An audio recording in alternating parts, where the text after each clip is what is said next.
E aí pessoal, beleza? Estamos aqui para mais um podcast muito insano e novamente com meus amigos JP, André e o Pedro, e com a minha presença, o William Ricken. Hoje a gente vai falar um assunto bem diferente. A gente vai falar sobre os métodos genealógicos e a vontade de poder. Muito bem, eu vou explicar um pouco, né? Para a gente conseguir entender os métodos geológicos, na verdade a gente precisa do filósofo Nietzsche. Das ideias nietzschianas, a moral nietzschiana, porque sem isso a gente seria praticamente inacessível entender o assunto. A gente necessariamente precisa de entender sobre Nietzsche para entender sobre a metodologia genealógica. Muito bem.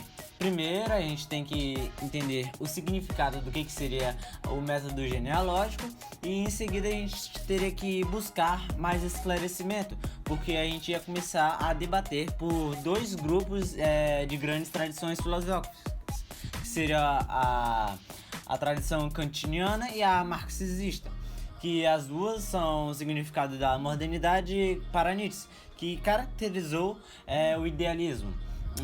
Essa ideia ela é central para a gente conseguir entender o que é a genealogia e para também entender que ela não é apenas uma pesquisa, mas também é um método de fundamentação moral ao qual se situa na crítica do seu idealismo.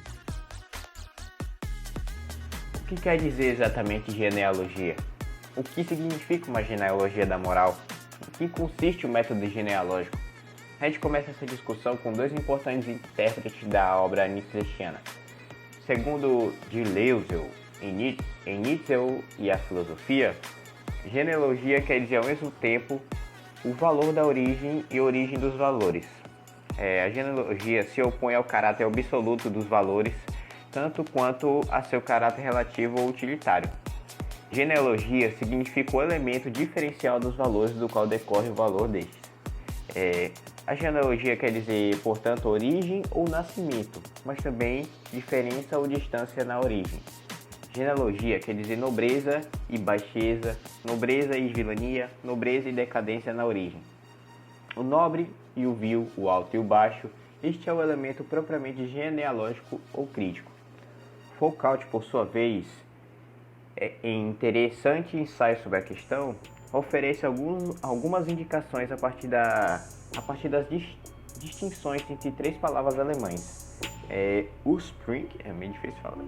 Ursprung, Herkunft, Hintergrund, utilizado por Nietzsche para referir-se ao problema da genealogia. Para Foucault, a genealogia indica uma história da moral a qual se dá em uma evolução linear, sem cortes, astúcias, movimentos, contradições. Ela não tem também um único ponto de origem. A genealogia é uma pesquisa dos fatos da vida e da história tidos normalmente como menores, da micropolítica e dos micropoderes. Não somente uma história das grandes instituições e dos grandes acontecimentos. Portanto, a genealogia recusa um momento original essencial, no qual se poderia definir claramente a coisa em si. Ela pode tomar as lutas, os desvios como acidente de percurso, mas ao contrário como constitutivos próprios do seu objeto. Muito bem. Depois disso que o André falou, eu vou dar uma pequena resumidinha aqui que ele queria dizer. O problema moral de Nietzsche e a transvaloração dos valores por ele pretendia só poder ser verdadeiramente compreendido a partir do esclarecimento do procedimento genealógico. Esse procedimento situa-se em um contexto de sentidos distintos dos valores e pressupostos morais da modernidade. A perspectiva genealógica indica que a primazia da experiência moral vivida pela humanidade, na qual encontramos a vontade de poder e a eterna luta entre o bem e o mal. Para Nietzsche, a ideia de vontade de poder iminente a todo acontecimento é o ponto de vista capital do método histórico. Ele considera que o movimento essencial da história é determinado pelo antagonismo de duas morais que se debatem até a morte, que seria a moral do senhor e a do escravo. Trata-se, pois, de uma forma de fundamentação moral antagônica ao idealismo moderno, que bem é representado pelo Kant e pelo Marx. e que pretendia, segundo Nietzsche, justamente a anulação dessas duas vontades, que seria a relação entre o senhor e o escravo. Bom, o mundo visto de dentro, o mundo indeterminado por seu caráter inteligível, seria justamente a vontade de potência, e nada mais. Nietzsche, além do bem e do mal, o conceito de vontade de potência foi criado por Nietzsche como base para o desenvolvimento de outras ideias.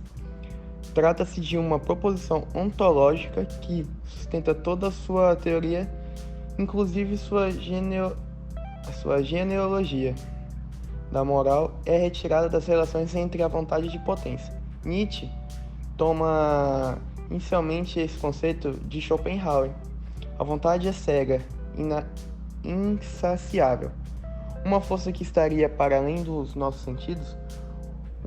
Ela representa tudo que vamos e é substrato que constitui a existência. Mas para Nietzsche, a vontade não está fora do mundo, ela se dá em relação, ou seja, é múltipla e se mostra como efetivação real. É impossível uma só força, uma força única e indivisível. A vontade de potência se diz sempre no plural. Sendo assim, o mundo seria esta luta constante, sem equilíbrio possível. Apenas a tensão que se prova pelo movimento, às vezes delicado, outras vezes violento. A vida é vontade de potência. Mas não se pode registrar apenas a vida orgânica. Ela está presente em tudo, desde as reações químicas mais simples e até a complexividade da psique humana. E é no ser vivo que a vontade de potência pode se expressar com mais força, tá?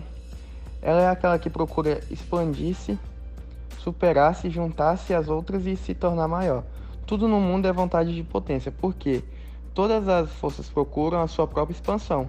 Neste campo de instabilidade e luta, jogo constante de força instatáveis, a permanência é banida junto com a identidade.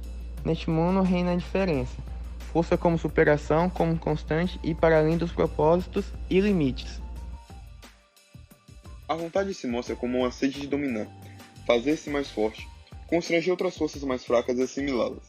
Se em física, potência é a capacidade de realizar um trabalho, na filosofia, a vontade de potência é a capacidade que a vontade tem de efetivar-se.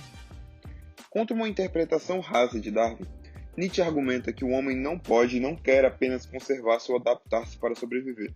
Só um homem fraco e doente desejaria isso. Ele quer expandir-se, dominar, criar valores e dar sentido aos próprios. Isso significa ser ativo no mundo, criar suas próprias condições de potência. Por isso não daremos a representação que os escravos dão de potência. Essa não pode ser representada como um lugar a se chegar ou algo a se fazer. Não é uma representação, um signo.